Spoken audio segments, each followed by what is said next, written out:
नमस्कार श्रोते हो. दीपक रेगे कथाकथन चॅनलवर तुम्हा सगळ्यांचं मनापासून स्वागत.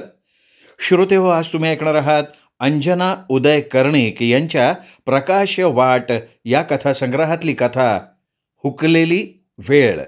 पण तत्पूर्वी तुम्ही जर आत्ता चॅनलवर पहिल्यांदा आला असाल किंवा अजूनपर्यंत चॅनल तुम्ही सबस्क्राईब केलेलं नसेल तर प्लीज चॅनल सबस्क्राईब करा. ऐकूयात श्रोते हो, अंजना कर्णिक लिखित हुकलेली वेळ. आज मी आरोपीच्या पिंजऱ्यात स्वतःलाच उभं केलं होतं. शब्दांचे आणि विचारांचे हासूड ओढून स्वतःचीच उलट तपासणी करत होते. मी केलं ते बरोबर का चूक अशी उलट सुलट बाजू तपासून बघत होते. जे घडलं ते फारच भयंकर होतं.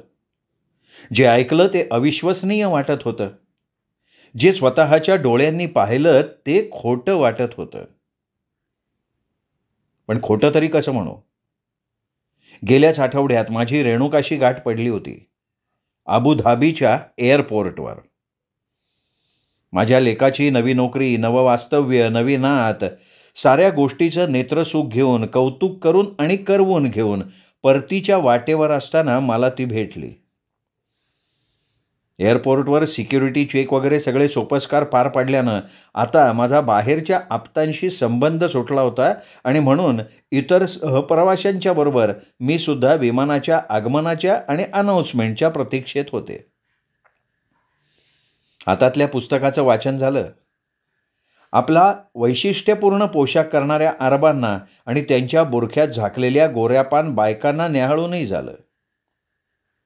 तेवढ्यात समोरच्या खुर्च्यांच्या रांगेकडे लक्ष गेलं. जरा जास्तच गडद मेकअप करून नजरेत भरतील असे उठावदार सोन्याचे दागिने ठिकठिकाणी अंगभर लिहून एक यौवना आरामात आपल्या भल्या मोठ्या मखमली पर्समधून बदाम काजूचे बकाणे भरत होती. मधूनच लाल जर्द लिपस्टिक ओठावरनं फिरवत होती. बरोबरच्या 4-5 समवयस्क स्त्रियांबरोबर जोरजोरात हसणं खिदळणं चालूच होतं. त्या ग्रुपकडे आणि त्या यौवनेकडे बघता बघता कुठंतरी मनात आठवणींचा भुंगा गुणगुणायला लागला. कुठेतरी बघितल्यासारखी वाटते असं मनाशी म्हणेपर्यंत मी पार मागे जाऊन पोचले. नजरेपुढे काही दृश्य सरकायला लागले. 20 एक वर्षांपूर्वींची ती माझी शाळा. त्या इयत्ता 8वीच्या वर्गाला भाषा विषय शिकवणारी मी आणि त्या वर्गातल्या धोक्याच्या वयाच्या झुल्यावर झुलणाऱ्या पोरी आणि त्यातलीच एक ती रेणुका. जूनमध्ये शाळा उघडून काही नवीन मुलं मुली शाळेत आल्या. त्याला आता महिना होत आला होता. नव्यांचा बुजरेपणा, भेदरलेपणा आणि जुन्यांची दादागिरी, सराईतपणा यामध्ये मैत्रीचा, सहभावनेचा पूल सांधला जात होता. एकमेकांचे शेजारी बसणं, डब्यातल्या खाऊची देवघेव, अभ्यासाच्या वह्यांची आदलाबदल, स्पर्धा, खेळ या साऱ्यांमधनं पूर्ण वर्गाचा एक सुरेख गोफ विणला जात होता. हे सारं काही आम्हा शिक्षकांना नेहमीच सराईतपणाचं, तरीही नव्यानं बघावंसं वाटणारं. या गोफातला एक पेड मात्र सदैव सुट्टाच, विणीपासून अलग पडलेला दिसला मला. न राहून शेवटी चौकशी केली, वर्गालाच जाब विचारला. त्या भेदरलेल्या, अगतिक दिसणाऱ्या, अबोल वाटणाऱ्या नव्या मुलीला असं वेगळं वाळीत टाकल्यासारखं का करता मुलींनो? जरा रागात वरच्या पट्टीत मी विचारणा करताच कुजबूज वाढली. एकमेकीत नेत्रपल्लवी सुरू झाली. शेवटी प्रश्नाला उत्तरं मिळाली. कुणी म्हणालं मॅडम तिच्याजवळ बसवत नाही, तर दुसरीनं सांगितलं मॅडम तिनं रोज केस विंचरून येत नाही. तिसरी म्हणाली ती नियमित डोक्यावरनं नहाणपण करत नाही. शेवटी शाळा सुटल्यावर थांबवून घेतलं तिला. पहिल्यांदा तोंड उघडायला तयारच नव्हती. 4 समजुतीच्या गोष्टी सांगताच, प्रेमानं पाठीवरनं हात फिरवताच हमसून हमसून रडायला लागली. महत्प्रयासानं तिला बोलतं केलं. तिच्या असल्या राहणीचं कारण विचारलं. खूपदा, बहुधा मंगळवारी, शुक्रवारी वर्गातल्या तिच्या गैरहजेरीबद्दल तिला जाब विचारला, पण मिळालेलं उत्तर ऐकून जीवाचं पाणी पाणी झालं. मॅडम, मला सुद्धा असं राहिला, केस न धुता केसाच्या जाटा वाढवायला नाही आवडत. मैत्रिणी हसतात, मला एकटीला टाकतात. रेणुका हुंदके देत म्हणाली. अगं पण मग तू असं का राहतेस? आणि तुझे आई बाबा ते नाही लक्ष देत तुझ्याकडे? आणि काय ग, आठवड्यातनं 2-2दा खुशाल शाळा बुडवून घरी बसतेस ते का? अशानं पास कशी होणार ग तू? मी जरा तिला चुचकारत विचारलं. मॅडम मॅडम माझी आई म्हणती तू यल्लम्माची आहे, देवीची आहे. आणि मॅडम माझ्या म्हणे डोक्यात ना जन्मतः जट होती, ती सुद्धा मला देवीकडूनच मिळाली आहे. म्हणून मग आई केसाला उंबराचं चीक लावून शेंदूर लावून तिला जपती, तिला हळदी कुंकू वाहती. आणि मंगळवार शुक्रवार हे दिवस देवीचे असतात ना मॅडम, मग तेव्हा मी घरी राहते. लय लोक येतात, माझी पूजा करतात, माझ्या पुढ्यात पैसे धान्य धुन्य खण नारळ ठेवतात. आई म्हणती तुझ्या अंगात देवीचा वास आहे आणि तुला न्हाण आल्यावर तुझी शाळा बंदच करणार आहे आम्ही. जे मी ऐकलं ते अविश्वसनीय होतं. त्या छोट्या कोवळ्या पोरीला बोलून काही फायदा नव्हता. लगेचच मी सहकारी शिक्षक, मुख्याध्यापक सगळ्यांशी संपर्क साधला आणि दुसऱ्याच दिवशी शाळेचा शिपाई रेणुकाच्या घरी पाठवून तिच्या अंधश्रद्धाळू आईवडिलांना लगेच शाळेत बोलवून घेतलं. रेणुकाचा उपयोग पैसे कमावण्यासाठी करणाऱ्या त्या लबाड धूर्त आईवडिलांना आम्ही सगळ्यांनी चांगलं फैलावर घेतलं. प्रथम त्यांनी श्रद्धाळूपणाचा आव आणला. मग त्यांच्या रेणुकेला कसं ठेवायचं, कसं वागवायचं हा त्यांचा खाजगी प्रश्न आहे असा त्यांनी आक्रमक पवित्रा घेतला. मग व्यवस्थापनाला सुद्धा कडक व्हायला लागलं. आम्ही ठणकावून सांगितलं तिला की तिला शाळेत ठेवायचं असेल तर हे सगळे चाळे बंद व्हायला हवेत. तिच्या केसातली ती उवा लिखा यांनी भरलेली पिंजर माखली जट कापून तिला स्वच्छ करायला हवं, ताकीदच देऊन टाकले आम्ही. शाळेचं व्यवस्थापन एवढ्यावर थांबलं नाही. अंगात येण्याचं रेणुकेचं वेड जावं म्हणून तिला वैद्यकीय आणि मानसोपचार तज्ज्ञांची ट्रीटमेंट द्यायची जबाबदारी मी आणि माझ्या मैत्रिणींनी पार पाडली. तिच्या आईवडिलांना पोलिसी कारवाईचा बडगा दाखवला. काही काळ चांगला गेला. 8वी 9वी ही 2 वर्षे रेणुका चांगली सुधारली, वर्गात आणि मैत्रिणींच्यात छान सामावली. मला अगदी कृतकृत्य वाटलं, समाधान वाटलं, मला खूप आनंदही झाला. 10वीचं वर्ष संपलं. मार्चमध्ये बोर्डाच्या परीक्षा संपल्या. मे महिन्याची सुट्टी पडली.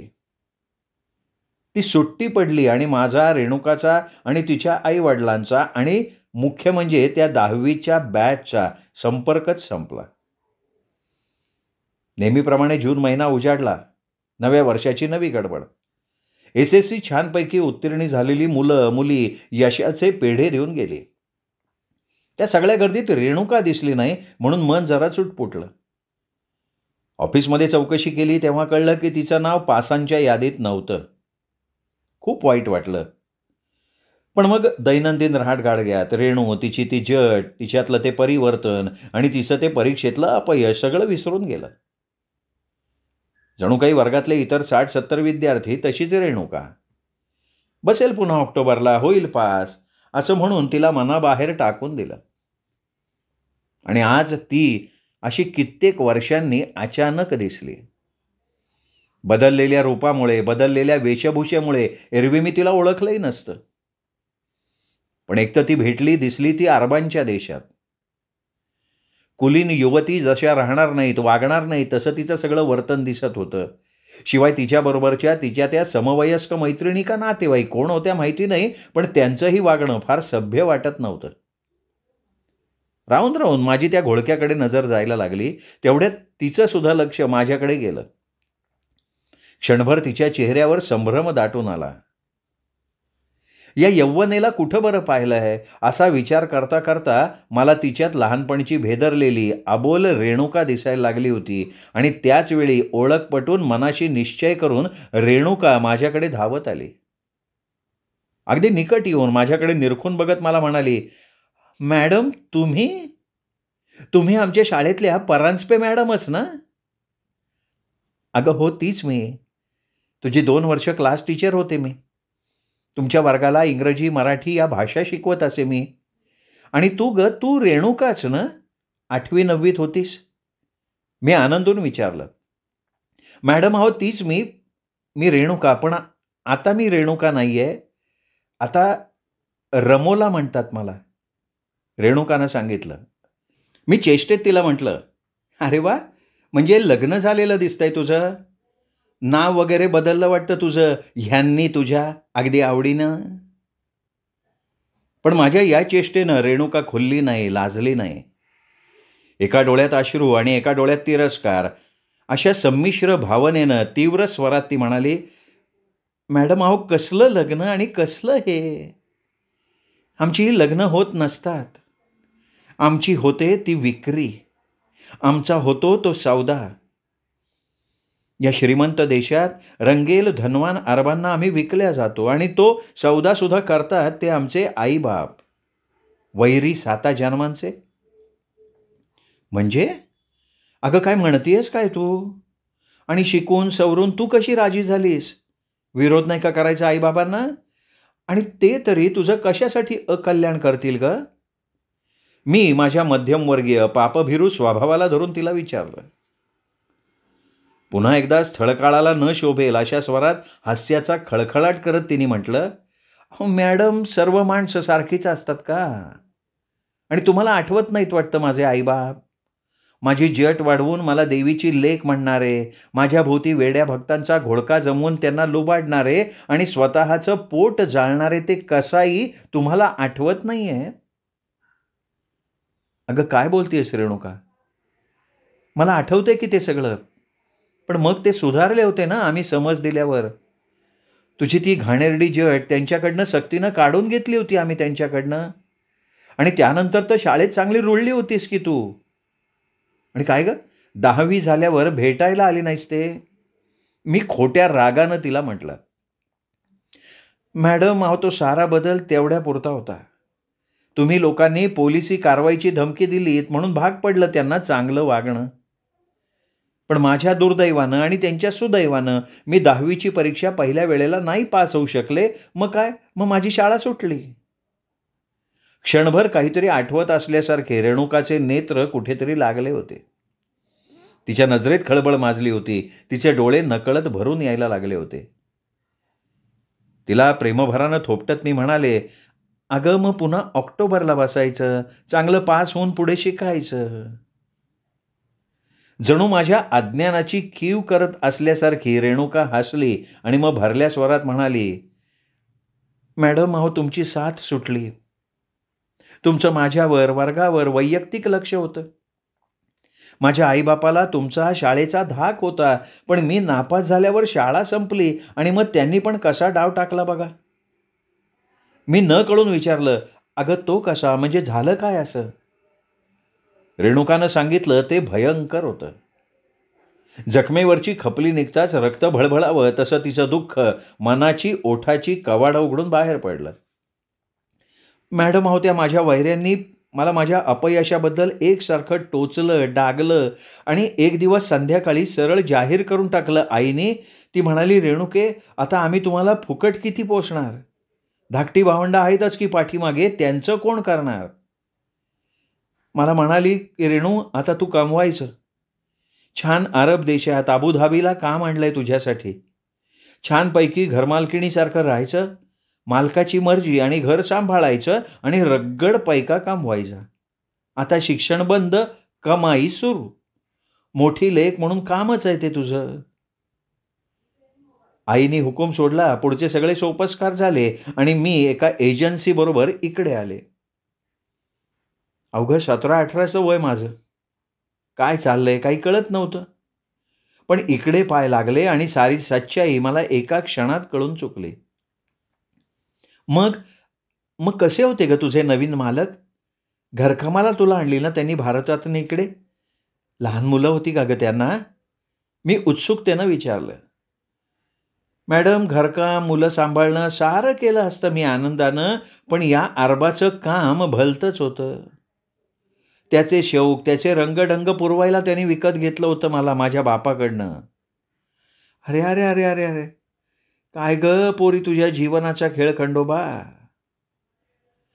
"मॅडम अगदी पिंजऱ्यात कोंडलेल्या जनावरासारखी होते मी. त्या जीवनातून सुटायला खूप धडपडले मी, पण या परमुलखात, या अरबी दलालांच्या कचाट्यातून, कैदेतून बाहेर पडणं पूर्णपणे अशक्य होतं. बदल झाला तो फक्त मालकांच्यात. मग करता करता साऱ्याला रुळले झालं, निर्ढावले आणि आता त्या साखळीतला एक दुवा बनली आहे मी. त्याचा सुद्धा आता खेद वाटेनासा झालाय. आणि मॅडम ऐका, आता मी इंडियात चालली आहे ना, ती नवा माल, नव्या कळ्या शोधायला. काम नाही झालं ना, तर जीवाची गाठ असते आम्हा मुलींच्या. रेणुकेनं आपली कहाणी संपवली आणि आपल्या घोळक्यात निघूनही गेली.